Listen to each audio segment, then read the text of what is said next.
এ বিষয়ে আরো জানাতে সিরাজগঞ্জ থেকে সরাসরি যুক্ত হচ্ছেন সহকর্মী শুভ কুমার ঘোষ।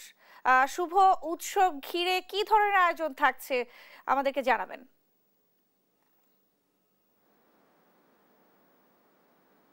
ন্যান্সি, সিরাজগঞ্জে সকাল থেকেই কিন্তু জন্মাষ্টমী উপলক্ষে অনেক আয়োজন করা হয়েছিল এবং সর্বশেষ আমরা আছি সিরাজগঞ্জের তারাশে গোবিন্দ মন্দিরে।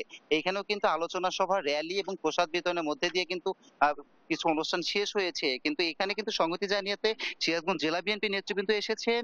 এই অনুষ্ঠানটা কিন্তু আয়োজন করেছেন উপজেলা পূজা উদযাপন পরিষদ, সহযোগিতা করেছেন পৌর শাখা এবং পৌর বিএনপি, উপজেলা বিএনপি সহ বিভিন্ন সংগঠন কিন্তু তাদেরকে সার্বিক সহযোগিতা করে গিয়েছেন। সহযোগিতা করেছে উপজেলা প্রশাসন। আমরা একটু কথা বলবো তারা উপজেলা যে পূজা উদযাপন পরিষদের আহ্বায়ক আছেন, যে কি কর্মসূচি ছিল আজকে আপনাদের?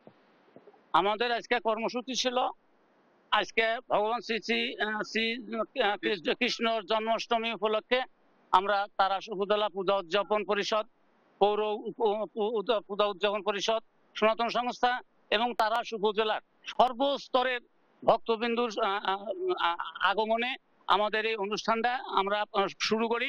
এবং সেইখানে আমাদের সিরাজগঞ্জ থেকে আমাদের আমাদের প্রাণপ্রিয় নেতা আমাদের সাইদুর রহমান বাচ্চু ভাই, উনি এসে আমাদের এই অনুষ্ঠানটাকে প্রাঞ্জল করেছেন এবং উনি আমাদের হিন্দুদের উদ্দেশ্যে অনেক কথা বলেছেন। আমাদের এই ধন্যবাদ ওনাকে। আসলে আমরা দেখেছি যে জেলা বিএনপির যিনি সাধারণ সম্পাদক আছেন এবং কেন্দ্রীয় নির্বাহী কমিটির সদস্য সাইদুর রহমান বাচ্চু, উনি এখানে অনেক দিক নির্দেশনামূলক বক্তব্য দিয়েছেন। উনি অভয় দিয়েছেন এই আঞ্চলিক যারা হিন্দু সম্প্রদায় আছেন তাদেরকে যে কোনো বিপদে পাশে থাকার প্রত্যাশাও ব্যক্ত করেছেন। আমরা একটু কথা বলবো তার সঙ্গে, খুব সংক্ষেপে একটু বলবেন।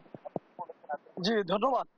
আসলে আপনারা জানেন যে গত ৫ই আগস্ট থেকে আমরা কিন্তু এই জনাব তারেক রহমানের নির্দেশে হিন্দু সম্প্রদায়ের পাশে থেকেছি এবং যে কথাটি ওবায়দুল কাদের একসময় বলেছিল যে বাংলাদেশ থেকে আওয়ামী লীগ যদি রাষ্ট্রীয় ক্ষমতাচ্যুত হয় তাহলে বাংলাদেশে ৫ লক্ষ লক্ষ মানুষ মৃত্যুবরণ করবে এবং হিন্দু সম্প্রদায়ের উপরে নির্যাতন হবে, নিপীড়ন হবে। আমরা কিন্তু বিএনপির নেতৃত্বে পাহারা দিয়েছি এবং কোনো হিন্দু সম্প্রদায়ের কোনো সম্পত্তি যেন নষ্ট না হয়, কোনো মন্দিরে আঘাত করা না হয়। এবং আজকে কিন্তু শ্রীকৃষ্ণের জন্ম অষ্টমী, আমরা এটার মধ্য দিয়ে জানান দিয়েছি যে বাংলাদেশ হচ্ছে অসাম্প্রদায়িক চেতনার দেশ, বিশেষ করে সিরাজগঞ্জ অসাম্প্রদায়িক চেতনার সিরাজগঞ্জ। আমরা সকলে মিলেমিশে সিরাজগঞ্জে থাকতে চাই। যদি হিন্দু সম্প্রদায়ের উপরে কেউ কোনো আক্রমণ অথবা কোনো ধরনের ঘটনা ঘটালে আমরা তাদের বিরুদ্ধে অবশ্যই সাংগঠনিক ব্যবস্থা নেব। আসলে আমরা দেখেছি যে আসলে যে উপজেলা পূজা উদযাপন পরিষদের পক্ষ থেকে কিন্তু অনেক বড় একটা র‍্যালি সর্বশেষ এখানে প্রদর্শিত হয়েছে।